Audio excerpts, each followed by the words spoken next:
This is the Do Business, Do Life show, right? And we've talked about do business and the dynamic there inside of the business and how that came to be and that. The do life side, let's talk about that, because one of the struggles I see is sometimes that's really tough to separate those two. And it can be almost sometimes unhealthy where, like, you're talking business over dinner. So do you have any tips for husband and wife teams? There's a ton of father-son, father-daughter, some mom-son, mom-daughter teams. But if you were just going to give advice to the family dynamic and how that works in both business and life, and to maintain like a healthy balance and boundaries, any tips or even mistakes you've made along the way that others can learn from?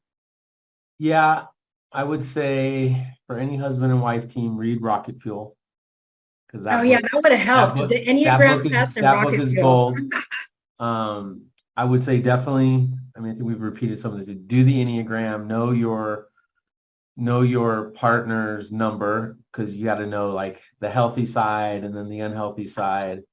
I mean, I've always been one to make sure that I was there for my kids. I would say that initially when we started our business, I had a lifestyle practice, because one of the reasons I'm like, if I'm going to leave California and come to at that time, a small town like Colorado, Denver was smaller 20 years ago.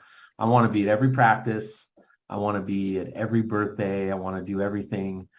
But I would say now for Christy and I, and this is the hardest part of the business, because we're both so passionate. This is our baby. I think it's us letting go and having less control of the business. The more we do that, and the better we hire, and the better we train, and the better we empower our team, having a better team is allowing us to become better leaders. It's still a work in progress. But besides reading that book, besides taking the Enneagram, I would just say, there's a point in time in the business where you got to let go of the controls. And I think you got to find a happy medium. Like, I'm work hard, play hard. Christy's an Enneagram 1. So like, work comes before play. Me, I'm ready to play when I feel like the work is done. And we're still trying to find that sweet spot. But yeah, it's definitely a work in progress, man. It's definitely something we don't have down, and I think we're just scratching the surface on really to have that balance where we come home and it's like, okay, let's don't bring up work. Please, God, please, let's not talk about it. Yeah, I mean, Christy, what are your thoughts? Well, yeah, we can say that now, right? Because I don't know, did the Enneagram exist? Maybe it did. We had no idea it did. And Rocket Fuel, when was that book written? So for people now, absolutely do that. And I think that plays into so many aspects of life, right? Understanding just who the other person is. I don't think David and I had a clue who each other were when we met, or when we moved in together, or when we had a baby, or when we got married. We've learned along the way.